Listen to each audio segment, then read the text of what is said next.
नमस्कार, कैसे हैं? मेरे ख्याल से अच्छे होंगे। अपनी पढ़ाई लिखाई खूब अच्छे से कर रहे होंगे। घटनासार में राष्ट्रीय अर्धवार्षिकी को हमने देखा था और उसका दूसरा एपिसोड हम करने जा रहे हैं। प्रश्नों के माध्यम से करने का सबसे बड़ा फायदा ये होता है, एक प्रश्न और उसके साथ में जितने भी इंपॉर्टेंट फैक्ट हैं वो मैं आपको साथ में बताते चल रहा हूं। पूरी किताब पढ़ने के बावजूद भी अगर आपके सवाल सही ना हो तो उसका कोई लाभ नहीं है। आप किताब पढ़िए, जैसे भी आपको रिवीजन करना है वैसे करिए, लेकिन साथ साथ में अगर इसको देखते चलेंगे तो इसका फायदा ये मिलेगा कि आपके सवाल सही हो जाएंगे। एक एपिसोड और आएगा, राष्ट्रीय पूरा हो जाएगा। कल से इसके दो दो एपिसोड आपको मिलने शुरू हो जाएंगे और जल्दी से पूरा आपका कवर हो जाएगा। बहुत ही चर्चित पहला सवाल देखिए, वीबीजी राम जी अधिनियम 2025 के तहत ग्रामीण परिवारों को कितने दिनों के रोजगार की गारंटी दी जाएगी? पहले इसमें 100 दिनों की बात की जाती थी, 100 दिनों की गारंटी दी जाती थी। अब 100 दिनों के बजाय इसको क्या कर दिया गया है, 125 दिन कर दिया गया है। 18 दिसंबर को यह पास हुआ था लोकसभा में, 19 दिसंबर को यह पास हुआ था राज्यसभा में, और उसके बाद में राष्ट्रपति मुर्मू ने इसको 21 दिसंबर को 21 दिसंबर को क्या किया था, मंजूरी प्रदान कर दी थी। विकसित भारत 2047 को राष्ट्रीय विजन के साथ इसको संयोजित करके शुरू किया गया है। महात्मा गांधी राष्ट्रीय ग्रामीण रोजगार गारंटी अधिनियम जो मनरेगा था उसी का अपग्रेडेड वर्जन है। ऐसा मत कहिएगा कि उसको खत्म कर दिया गया है, अपग्रेड किया गया है। और इसका जो पूरा नाम है वह है विकसित भारत गारंटी फॉर रोजगार एंड आजीविका मिशन ग्रामीण, है ना, वीबीजी राम जी। ठीक है, ये ध्यान रखिएगा।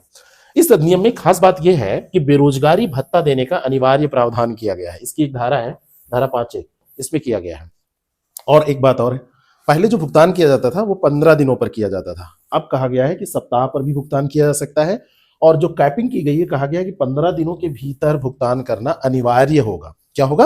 अनिवार्य होगा। भारतीय संविधान का अनुच्छेद 41 जो है वो काम के अधिकार से संबंधित है। डीपीएसपी आपसे पूछा जाएगा, डीपीएसपी में सुमेलित करने में, तो आप इसको बता देंगे। मोस्ट इंपॉर्टेंट है, बहुत ही इंपॉर्टेंट ये टॉपिक है। इसमें सेंटर और स्टेट की अगर शेयरिंग आपसे पूछ ली जाए तो ये 60 और 40 हो गई है। 60 और 40 हो गई है।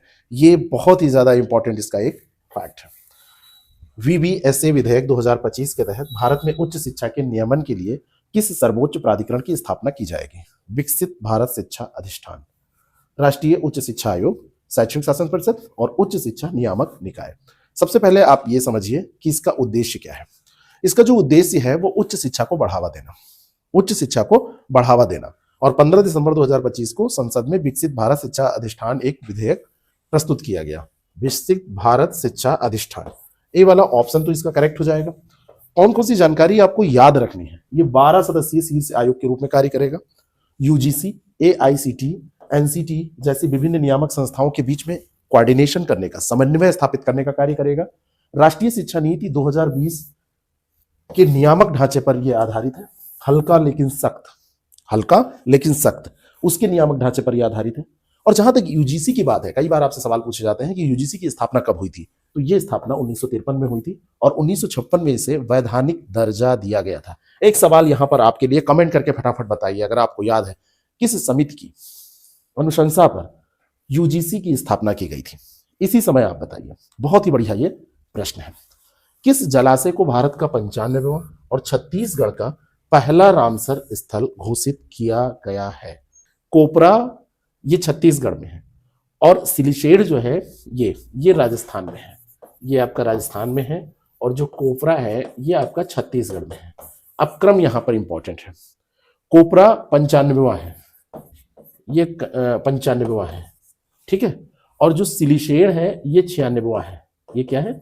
96वां है। तो ये छत्तीसगढ़ का ये 95वां, ये वाला आंसर हो जाएगा छत्तीसगढ़ का। और राजस्थान का पूछा जाएगा तो ये 96वां होगा देश का, है ना। सिलिशेर जो है वो 96वां रामसर स्थल है। ऐसे ध्यान रखिए, यहाँ पे ये सब सही है, कोई दिक्कत नहीं है, ठीक है। बिलासपुर जिले का कोपरा भारत का 95वां और छत्तीसगढ़ का पहला रामसर स्थल है। राजस्थान का सिलिशेर भारत का 96वां रामसर स्थल घोषित किया गया है। 95 96 में कंफ्यूजन देखिए होने लगा, इसीलिए मैंने आपको जो कंफ्यूजन हुआ उसको दिखाया कि आप इसको समझ जाए। छत्तीसगढ़ सरकार ने अंजोर विजन 2047 के तहत 2030 तक 20 आर्द्र भूमियों को रामसल बनाने का लक्ष्य रखा है। उसने कहा है कि हम 2030 तक आर्द्र भूमि बना देंगे, इनको 20 की संख्या होगी। और रामसर कन्वेंशन आर्द्रभूमियों के संरक्षण के लिए 1971 में ईरान में हस्ताक्षरित एक अंतर्राष्ट्रीय संधि है। मोस्ट इंपॉर्टेंट ये फैक्ट है, मोस्ट इंपॉर्टेंट ये फैक्ट है। 2025 में देखा जाए तो भारत में कुल 96 रामसर साइट है। इसमें जो सबसे ज्यादा रामसर साइट है तमिलनाडु के पास सबसे ज्यादा है और उनकी संख्या है तमिलनाडु में 20। सेकंड नंबर पर आपका यूपी आता है और यूपी में रामसर साइट की संख्या है कितनी? 10। ठीक है, तो ये ध्यान रखिएगा, मोस्ट इंपॉर्टेंट ये है। बाकी कोई अपडेशन होगा तो आप अपडेट करेंगे और यहां भी हमको बता देंगे। हालिया FAO रिपोर्ट के अनुसार वन क्षेत्र की दृष्टि से शीर्ष देशों में भारत का कौन सा स्थान है? ये जो रिपोर्ट आई है ये विश्व स्तर की रिपोर्ट है। भारत सरकार ने ग्रामीण पेयजल प्रणालियों को ट्रैक करने, प्रतिबंधित करने और बेहतर बनाने के लिए एक सुजलाम भारत ऐप की शुरुआत की है। ठीक है, ये भी आप ध्यान रखिएगा। वन क्षेत्र की अगर दृष्टि से हम बात करें तो ऑस्ट्रेलिया, कांगो और इंडोनेशिया के बाद दुनिया में 9वें स्थान पर भारत है। किस स्थान पर है भारत? 9वें स्थान पर भारत है, 9th पोजीशन। भारत विश्व के कुल वन क्षेत्र का 2% हिस्सा, केवल 2%, और कार्बन सिंक के मामले में 5वें स्थान पर है। कितना? 5वां स्थान कार्बन सिंक के मामले में, और वन क्षेत्र के मामले में 2% हिस्सा। रूस, ब्राजील, कनाडा, अमेरिका और चीन के पास दुनिया के कुल वन क्षेत्र का 54% हिस्सा है। रूस, ब्राजील, कनाडा, अमेरिका और चीन, इतने को ही मिला दिया जाए तो ये 54% हो गया। राष्ट्रीय वन नीति 1988 के अनुसार देश में कुल 33% भाग पर वनों का जो होना है वो अनिवार्य माना जाता है। भारत केवल 2% और लगभग 72,739 हजार हेक्टेयर, 72,739 हजार हेक्टेयर, 1000 हेक्टेयर, ये इसके पास वन क्षेत्र है। हमारे यहाँ एक पेड़ मां के नाम वृक्षारोपण को बढ़ावा देने के लिए ये चल रहा है। मध्य प्रदेश, महाराष्ट्र, उड़ीसा, छत्तीसगढ़, ये सब वन संरक्षण करके काफी आगे आने वाले राज्य हैं, काफी अग्रिम पंक्ति में खड़े ये राज्य हैं। यूरोप में सबसे बड़ा वन क्षेत्र है जो दुनिया के वन क्षेत्र का लगभग 25% है। यूरोप में आप देखेंगे तो सबसे ज्यादा है। अगर आपसे हाईएस्ट पूछ लिया जाए कहां पर है तो यूरोप 25%, यानी कि 1/4। ठीक है, दक्षिण अमेरिका के वनों का अनुमान सबसे अधिक है और वहां पर कुल भूमि के क्षेत्रफल में देखा जाएगा तो 49% क्या पाए जा रहे हैं? ये कुल भूमि में वन पाए जा रहे हैं। और कार्बन सिंक के मामले में भारत का स्थान आप ध्यान रखिएगा वो 5वां है। AIU ने मंगल ग्रह पर 3.5 अरब वर्ष पुराने एक क्रेटर का नाम किस भारतीय भूविज्ञानी के नाम पर रखा है? बहुत ही इंपॉर्टेंट है। 7 नए भारतीय नामों को अक्टूबर 2025 में मंजूरी प्रदान की गई है, अक्टूबर 2025 में। और इसमें जो ये नाम रखा गया है वो नाम है MS कृष्णन के नाम। IAU यानी अंतर्राष्ट्रीय खगोलीय संघ, इंटरनेशनल एस्ट्रोनॉमिकल जो यूनियन है, मंगल ग्रह के एक प्राचीन क्रेटर का नाम उसने रखा है MS कृष्णन के सम्मान में, और इसका नाम रख दिया है इसने कृष्णन क्रेटर। क्या नाम रखा है? कृष्णन क्रेटर। भारतीय भूवैज्ञानिक सर्वेक्षण के पहले भारतीय निदेशक थे। कौन? MS कृष्णन पहले भारतीय निदेशक थे जो भारतीय भूवैज्ञानिक सर्वेक्षण है। मंगल ग्रह के अन्य क्रेटरों के नाम केरल के स्थानों जैसे थुम्बा, बेकाल, वर्कला, इनके नाम पर रखे गए हैं। और अगर आपसे यहीं पर सवाल पूछ लिया जाए IAU का हेडक्वार्टर कहां पर है तो ये पेरिस में है। कहां पर है? पेरिस में। और पेरिस कहां पड़ता है? फ्रांस में। फ्रांस की राजधानी है ये पेरिस, ध्यान रखिएगा। ठीक है, तो ये ध्यान रखिएगा। जैसे एक वर्कला क्रेटर का नाम वर्कला समुद्र तट के नाम पर रखा गया है, ऐसे पेरियार घाटी मंगल ग्रह की एक घाटी, इसका नाम ऐसे रखा गया है। वालियामाला, थुम्बल, बेकल, वर्कला, इन सब नामों को आप ऐसे ध्यान रखेंगे। ठीक है, हाल ही में GI टैग प्राप्त करने वाली पोंडरू खादी का संबंध किस राज्य से है? मोस्ट इंपॉर्टेंट क्वेश्चन है, बहुत ही बढ़िया प्रश्न है। पोंडरू खादी, तो पोंडरू खादी का जो संबंध है वो आंध्र प्रदेश से है। किससे है? आंध्र प्रदेश से। मोस्ट इंपॉर्टेंट है। ये पारंपरिक हथकरघा कला है और पोंडरू खादी दिसंबर 2025 में GI टैग इसको दिया गया है और आंध्र प्रदेश के श्रीकाकुलम जिले की है ये। अगर आपसे जिला भी पूछ लिया जाए तो श्रीकाकुलम जिला आप याद रखेंगे। महात्मा गांधी ने जब स्वदेशी आंदोलन चलाया था तो इसे स्वावलंबन के प्रतीक के रूप में सराहा था।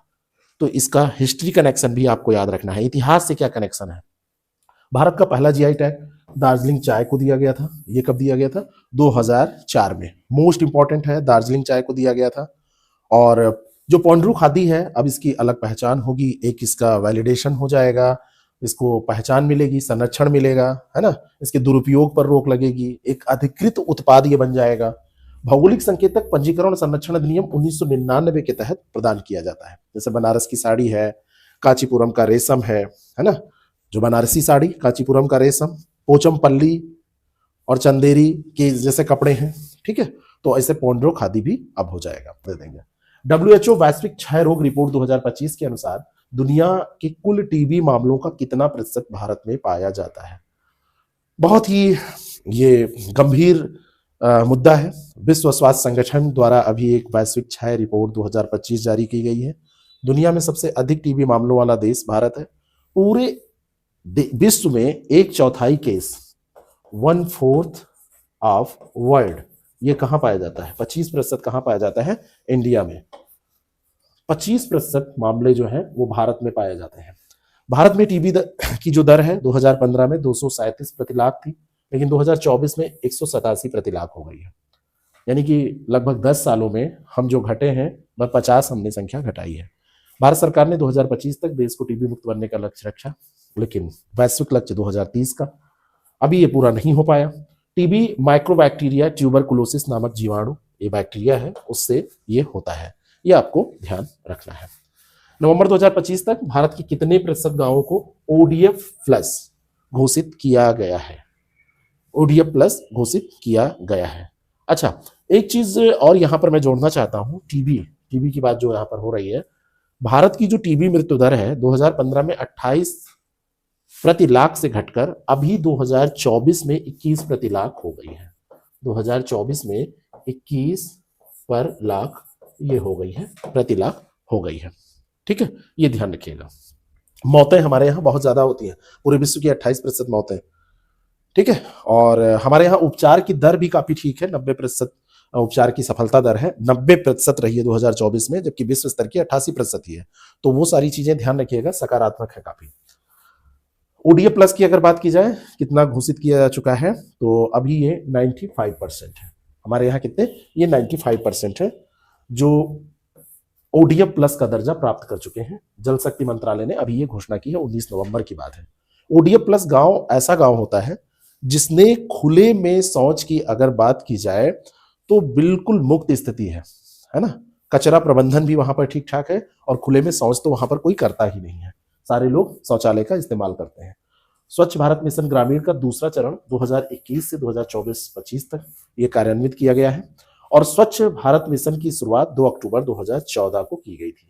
तो ये 24-25 तक ये कार्यान्वित किया जा रहा है, इसलिए लिखा हुआ है, क्यों? क्योंकि अब 26 लगा ही है, तो ये चरण था, ये दूसरा चरण था, और शुरुआत कब हुई थी? 2 अक्टूबर 2014 को इसकी शुरुआत हुई थी, ठीक है। ये जो आंकड़े जारी किए गए हैं, ये जल शक्ति मंत्रालय के द्वारा जारी किए गए हैं, ये ध्यान रखना है आपको। ये जो अभी आंकड़े जारी किए गए हैं, ये जल शक्ति मंत्रालय के द्वारा आंकड़े जारी किए गए हैं।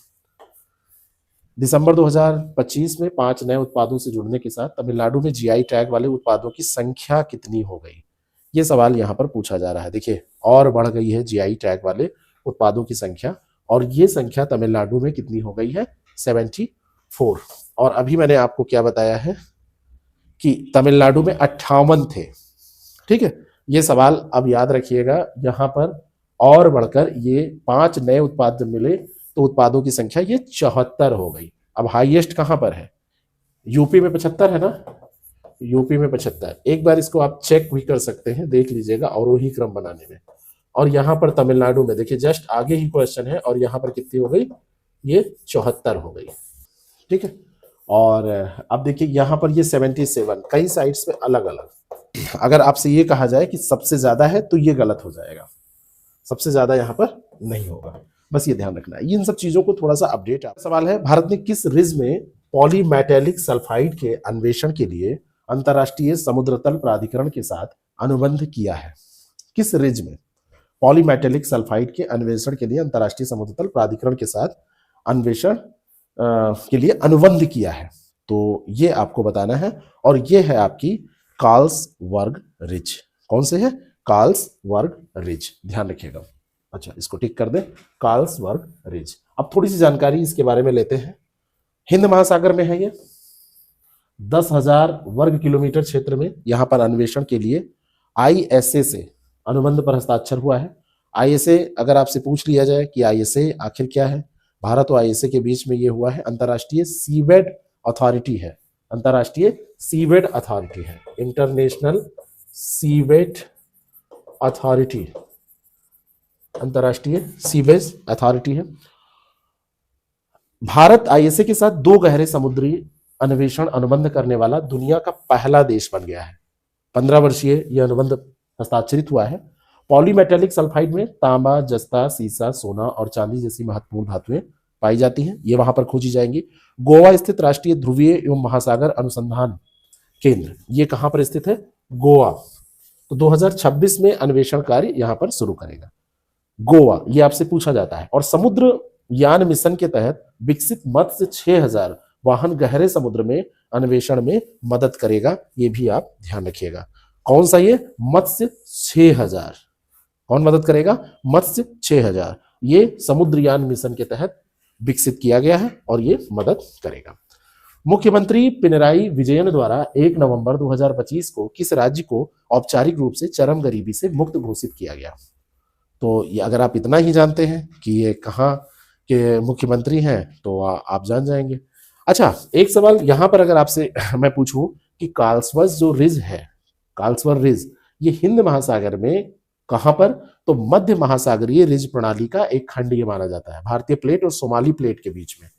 अगर डिटेल में बात किया जाए तो यहां पर आप ध्यान रखिएगा, इंडियन प्लेट और सोमाली प्लेट, कुछ चीजें बाद में याद आती हैं। सोमाली प्लेट, इनके बीच में ये फैले समुद्र तल के द्वारा ये निर्मित है। अब ये विजयन कहाँ के हैं? तो विजयन है केरल के मुख्यमंत्री, और चरम गरीबी से मुक्त घोषित इन्होंने इसको कर दिया है 1 नवंबर 2025 को, कि केरल में अब चरम गरीबी नहीं है। अति दारिद्र्य निर्मार्जन परियोजना, एक्सट्रीम पॉवर्टी एरेडिकेशन प्रोजेक्ट, इसके माध्यम से ये प्राप्त किया गया है। धर्मदम विधानसभा निर्वाचन क्षेत्र सबसे पहले चरम गरीबी से मुक्त घोषित हुआ है, बाकी पूछा नहीं जाएगा इसमें। केरल चीन के बाद विश्व का दूसरा और भारत का पहला ऐसा क्षेत्र है जिसने चरम गरीबी का 100% उन्मूलन किया है, 100%। तो ये योजना जो अति दारिद्र्यम निर्मार्जन योजना है, ये एक मिसाल हो सकती है, क्योंकि एक प्रोजेक्ट जिसने सफलता दिखाई, सफलता दर्ज की, तो ये एक मिसाल हो सकती है। ठीक है। नीति आयोग के अनुसार केरल की गरीबी जो दर है वो 0.7% है, जो भारत में सबसे कम है।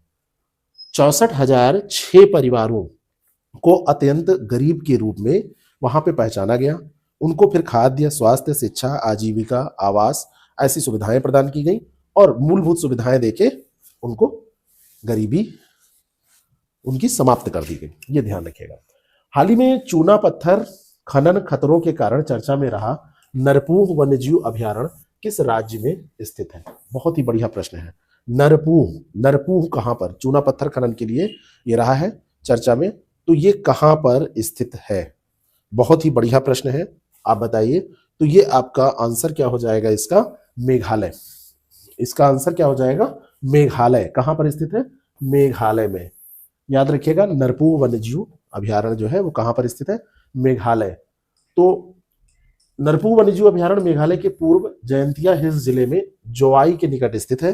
वैज्ञानिक खनन गतिविधियों और सीमेंट फैक्ट्रियों के कारण इसके पारिस्थितिक तंत्र पर चिंता जताई जा रही है। वहां पर सीमेंट फैक्ट्रियों ने अपनी उपस्थिति दर्ज करा दी है, तो अब यहाँ पर पाया जा रहा है कि ये सही नहीं है, इसके लिए अनुकूल स्थिति नहीं है, पर्यावरणीय संकट है। वर्ष 2014 में आधिकारिक रूप से वन्यजीव अभयारण्य से घोषित किया गया था। जयंतिया हिल्स का एकमात्र संरक्षित क्षेत्र है, कंजर्वेटेड एरिया है। अब एक सवाल यहां पर पूछा जा सकता है कि नदी, तो लुखा नदी इस अभयारण्य की उत्तरी सीमा का निर्धारण करती है, तो नदी भी आपसे पूछी जा सकती है। और मेघालय को देखा जाए तो मेघालय को ये बादलों का घर है ना, अबोर्ड ऑफ क्लाउड्स ये कहा जाता है। विश्व का सर्वाधिक वर्षा वाला स्थान जो मौसिन राम है वो यहीं पर स्थित है, मेघालय में। ये वही क्षेत्र ही है, चेरापूंजी और मौसिन राम। तो मौसिन राम जो है ये ध्यान रखिएगा, इस समय सबसे ज्यादा वर्षा वाला स्थान है पूरे विश्व का, तो ये वहीं पर स्थित है। SIR 2026 के तहत मतदाता सूची का 100% डिजिटलाइजेशन करने वाला देश का पहला राज्य कौन सा है? तो ये राज्य है आपका राजस्थान। कौन सा राज्य है? राजस्थान। यहां पर 99.94% ये डिजिटलाइजेशन पूरा किया गया। 100% बोला जा रहा है, लेकिन 99.94% है। ऐतिहासिक उपलब्धि है। मुख्य निर्वाचन अधिकारी के अनुसार ये डेटा उन्होंने जारी किया है कि इतना डिजिटलाइजेशन 99.94 वहां पर हो गया है, और 97% मतदाता मैपिंग कार्य भी यहां पर पूरा कर लिया गया है। डिजिटल जनगणना और मतदाता सूची सुधार के फर्जी मतदाताओं को हटाने के क्रम में जो ये कार्यक्रम चला, तो ये माना जा रहा है कि जितने मृतक हैं, जितने फर्जी मतदाता हैं, वो हट चुके हैं। और आपको पता होना चाहिए कि भारतीय जो निर्वाचन आयोग है, 25 जनवरी 1950 को इसकी स्थापना हुई थी। राष्ट्रीय मतदाता दिवस के रूप में भी मनाया जाता है 25 जनवरी को। ये भी सवाल आपसे पूछा जाता है। तो यही पूरे भारत में जो चुनाव संबंधी जितने भी कार्य हैं उसको करने की शीर्ष एजेंसी है। आपसे कोई भी सवाल इससे रिलेटेड पूछा जाए तो उससे पहले आप तैयार रहें। दिसंबर 2025 में जारी ट्राई की रिपोर्ट के अनुसार भारत में इंटरनेट उपयोगकर्ताओं की कुल संख्या कितनी है? आपको बताना चाहता हूं, ये जितने आंकड़े आप पढ़ रहे हैं, जब आप ऐसे लिखेंगे, मेंस में आंसर राइटिंग करेंगे, तो ये सब आपके लिए बहुत ही ज्यादा उपयोगी हो जाएंगे। भारत में जो इंटरनेट यूजर्स की बात की जाए तो ये संख्या बढ़ गई है, 1017.81 मिलियन हो गई है। इनमें जो वृद्धि हुई है 1.49% की वृद्धि हुई है, और पहले 1002 समथिंग थी, अब 1017.81। अब इसमें इंटरनेट जो ग्राहक हैं उनमें ज्यादातर जो लोग हैं वो मोबाइल से इंटरनेट चलाते हैं। यहाँ पे आप देखेंगे तो 95.6% लोग वायरलेस इंटरनेट पर निर्भर हैं, मोबाइल से चलाते हैं। भारत की टेली डेंसिटी देखा जाए तो 86.65% हो गई है। ये भी आपसे पूछा जा सकता है। ठीक है। ट्राई की स्थापना की बात की जाए तो 1997 में ट्राई अधिनियम के तहत की गई थी, और इसका मुख्यालय नई दिल्ली में है। Try, telecom regulatory authority of India. वर्तमान में देखें तो दुनिया का दूसरा सबसे बड़ा दूरसंचार बाजार है, टेलीकॉम मार्केट है, और सबसे बड़ा वैसे कौन है? तो वो चाइना है। चाइना के बाद ये है। ठीक है। तो ये सवाल आपसे पूछे जा सकते हैं। बाकी वहां पर बहुत सारे फैक्ट दिए हुए हैं, तो उनसे इतना ही मुझे लग रहा है कि सबसे ज्यादा इंपॉर्टेंट है। अंतरराज्यीय बाघ हस्तांतरण परियोजना के तहत रामगढ़ विषधारी टाइगर रिजर्व में किस टाइगर रिजर्व से बाघिन को लाया जा रहा है? बहुत ही बढ़िया प्रश्न है, बहुत ही बढ़िया प्रश्न है। राजस्थान में पहली बार अंतरराज्यीय बाघ स्थानांतरण पहल अभी शुरू की गई है, inter state transfer project. Tiger संरक्षण के प्रयासों के लिए एक ऐतिहासिक कदम है। तो मध्य प्रदेश के पेंच टाइगर रिजर्व से एक बाघिन को यहां पर लाया जाएगा। तो कहां से, ये पूछा जा रहा है, किस टाइगर रिजर्व से? तो ये पेंच से लाया जा रहा है। ठीक है, ये ध्यान रखिएगा, पेंच से लाया जा रहा है एक बाघिन। ये राजस्थान के रामगढ़ विषधारी टाइगर रिजर्व। तो दो ये लोकेशन आप याद रखना है आपको कि पेंच कहां पर है, तो ये मध्य प्रदेश में है, और रामगढ़ विषधारी कहां है? राजस्थान में है। लगभग 800 किलोमीटर के हवाई मार्ग से इसको स्थानांतरित किया जाएगा। भारत का दूसरा अंतरराज्यीय बाघ स्थानांतरण है। पहला मध्य प्रदेश से ओडिशा के सतकोसिया में हुआ था। ठीक है, राजस्थान में पहली बार हो रहा है, लेकिन मध्य प्रदेश से ओडिशा में हो चुका है। ये जो रामगढ़ विषधारी है ये बूंदी जिले में है। 2022 में इसको टाइगर रिजर्व घोषित किया गया था, और भारत में प्रोजेक्ट टाइगर की शुरुआत 1973 में की गई थी। ऐसे अगर आपसे पूछ लिया जाए कि प्रोजेक्ट एलिफेंट की शुरुआत कब की गई थी, तो ये 1992 में की गई थी, और ये कब की गई थी? ये 1973 में की गई थी। काफी इंपॉर्टेंट ये प्रश्न हो सकता है। सतकोसिया भी याद रखिएगा, ये कहां पर है? उड़ीसा में। किस एम्स के परिसर में देश का पहला जेन जेड पोस्ट ऑफिस स्थापित किया गया है? बहुत ही बढ़िया प्रश्न है, और ये जो एम्स है वो कौन सा एम्स है, यही आपसे पूछा जा रहा है यहां पर। तो ये है विजयपुर परिसर। एम्स जो है ये विजयपुर परिसर। ठीक है, और ये एम्स विजयपुर परिसर में ऐसा किया गया है। जम्मू कश्मीर में है। ये कहां पर है? जम्मू कश्मीर में। 17 दिसंबर 2025 को इसको शुरू किया गया है। उद्देश्य क्या है? डाक सेवाओं को डिजिटल, सुलभ और युवाओं की अपेक्षाओं के अनुरूप बनाना। डाक, बैंकिंग और बीमा सेवाएं एक ही छत के नीचे डिजिटल माध्यम से यहाँ पे प्रदान करना इसका उद्देश्य है। भारत में पिन कोड प्रणाली की शुरुआत 15 अगस्त 1972 को हुई थी। मैंने आपको बताया था, जैसे मान लीजिए कि 226012 है, तो इसमें किसका क्या मतलब होता है? 2 ये 2 और ये 6, ये क्या है? ये डिस्ट्रिक्ट कोड है, ये सब डिवीजन है, और ये डिवीजन यानी रीजन, सब रीजन और डिस्ट्रिक्ट कोड, और ये यहाँ पोस्ट ऑफिस का कोड होता है। एम्स विजयपुर जम्मू संभाग के सांबा जिले में स्थित है। कहां पर है? सांबा जिले में स्थित है। अब पूरी किताब में आप देखेंगे तो इतनी इंपॉर्टेंट आपको न्यूज मिलेगी, बाकी सारी चीजें बहुत सारी दी हुई है उसमें। क्यूएस एशिया यूनिवर्सिटी रैंकिंग 2026 में किस विश्वविद्यालय ने प्रथम स्थान प्राप्त किया है? ये एशिया यूनिवर्सिटी रैंकिंग है और इसमें प्रथम स्थान प्राप्त करने वाला जो विश्वविद्यालय है वो सिंगापुर का विश्वविद्यालय है, या कहाँ का है?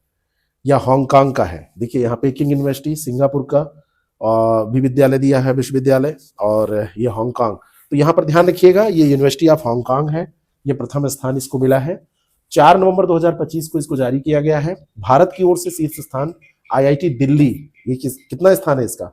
59, जो हमारे यहाँ का शीर्ष स्थान है। भारत के 7 संस्थान इसमें शामिल हैं। जो 7 संस्थान है उसमें आईआईटी दिल्ली का प्रथम स्थान है। आईआईटी दिल्ली के बाद में Indian institute of science IISc ये 64वें स्थान पर है, तो सेकंड स्थान इसका हो जाएगा। उसके बाद में मद्रास है ना, वो 17वें स्थान पर है। आईआईटीएम मद्रास ये 17वें स्थान पर है।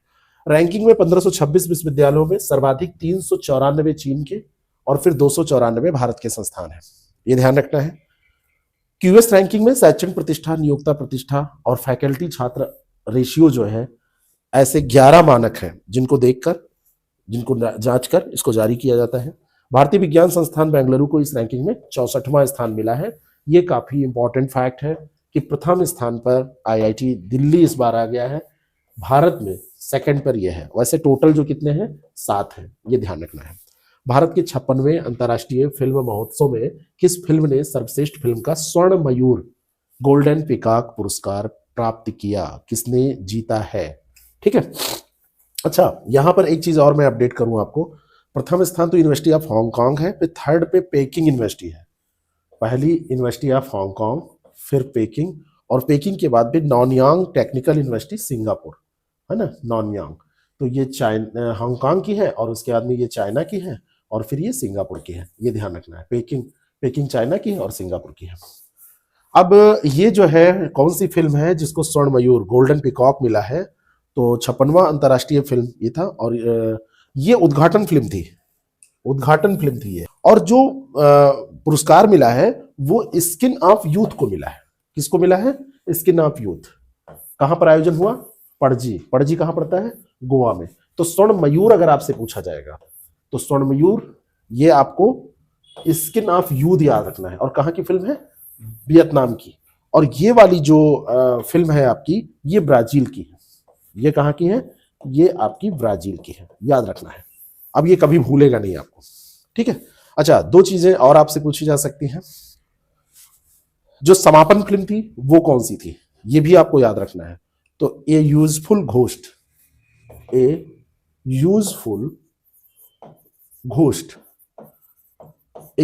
घोस्ट ये आपकी समापन फिल्म थी। ये 2 फिल्में आपसे पूछी जाती हैं। अच्छा, महोत्सव में फोकस कंट्री ये जापान था, और पार्टनर कंट्री ये स्पेन था, ये याद रखना है। Focus country Japan, partner country Spain. अभिनेता रजनीकांत को भारतीय फिल्म इंडस्ट्री में 50 वर्ष पूरे होने पर Indian film personality of the year इससे सम्मानित किया गया है, ठीक है। किसको? रजनीकांत को, ठीक है। अंतरराष्ट्रीय ज्यूरी के अध्यक्ष भारतीय फिल्म निर्माता राकेश ओम प्रकाश मेहरा थे। अंतरराष्ट्रीय ज्यूरी के ये अध्यक्ष इसमें रखे गए थे। प्रथम IFFI का आयोजन 1952 में मुंबई में किया गया था। प्रथम मुंबई में हुआ था, अभी ये पणजी में हुआ है, ठीक है। फिर से मैं आपको बता रहा हूं कि ये द ब्लू टेल जो मैंने आपको कहा है ये उद्घाटन फिल्म थी, और अगर गोल्डन पिकॉक पूछा जाए तो ये स्किन ऑफ द यूथ थी, ये ध्यान रखना है, ठीक। सर्वश्रेष्ठ अभिनेता ओबीमर रियोश और सर्वश्रेष्ठ अभिनेत्री जारा सोफिजा ओस्टान। इतना याद आपको नहीं रहेगा, बस इतना पढ़ लीजिए, यही बहुत है। केंद्र सरकार ने किस वर्ष में भारत की 16वीं राष्ट्रीय जनगणना कराने की योजना को मंजूरी दी है? तो ये जनगणना आपकी 2026 में ही होगी। बहुत ही सरल प्रश्न है, अगर आपको ऐसा लग रहा है तो ये गलत हो जाएगा, है ना। ये जो जनगणना है वो 2027 में होगी। कब होगी? 2027 में कराने की योजना है।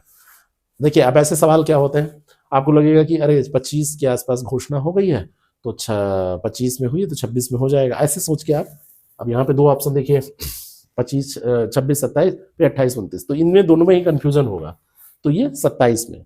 ये देश की स्वतंत्रता के बाद 8वीं और देश की पहली पूर्णतः डिजिटल जनगणना होगी, है ना। 12 दिसंबर 2025 को इसको मंजूरी दी गई है, 12 दिसंबर 2025 को ये मंजूरी इसको प्रदान की गई है, ठीक है। बहुत पैसा लगेगा, 11,718.24 करोड़, इतना पैसा लगेगा, इतनी लागत इसमें लग जाएगी, है ना। भारत की वैसे देखा जाए तो 16वीं राष्ट्रीय गणना होगी, राष्ट्रीय जनगणना 16वीं होगी, स्वतंत्रता के बाद की 8वीं होगी, डिजिटलाइज्ड पहली होगी। 2 चरणों में इसको किया जाएगा, पहले आवास जनगणना 2026 में होगी और जनगणना जो जनसंख्या वाली जनगणना है वो 2027 में होगी। भारत की जो पहली जनगणना हुई थी ये 1872 में लॉर्ड मेयो के काल में हुई थी, जबकि पहली समकालिक जनगणना यानी जिसको पूर्ण जनगणना के रूप में आप जानते हैं वो 1881 में हुई थी। इस समय कौन था? 72 में तो लॉर्ड मेयो था, 81 में कौन था? जनगणना का कार्य गृह मंत्रालय के अधीन रजिस्ट्रार जनरल और जनगणना आयुक्त आरजीआई के द्वारा इसको किया जाता है। किसका कार्य है? गृह मंत्रालय का ये कार्य है, ठीक है। 30 लाख से अधिक लोगों को इसमें लगाया जाएगा। भारत बहुत बड़ा देश है, खास करके इसमें जो सबसे ज्यादा जनगणना में सबसे बड़ा योगदान किसका होगा? स्कूल जो टीचर्स हैं, शिक्षक हैं, उनके बिना तो कोई भारत में बड़ा कार्य हो ही नहीं सकता। इसीलिए आप समझिए कि सबसे बड़ा जो रिच व्यक्ति होता है मैन पावर के मामले में, ऑफिसर जो होता है वो आपका बीएस से हो जाता है। 30 लाख फील्ड कर्मी इसमें शामिल होंगे और स्कूली शिक्षक सबसे मुख्य रूप से इसमें योगदान देंगे।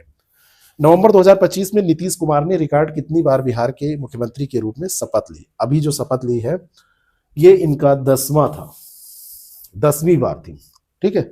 और वहां की जो विधानसभा है ये 18वीं विधानसभा है, 18वीं विधानसभा, और उसमें देखिए 18वीं विधानसभा है और 10 बार यही सीएम बन चुके हैं, रिकॉर्ड 10 बार। एनडीए गठबंधन ने बिहार की विधानसभा की 243 में से 202 सीटों पर विशाल जीत अर्जित की है। 89 सीटें जीतकर भाजपा बिहार में पहली बार सबसे बड़ी पार्टी बनी है।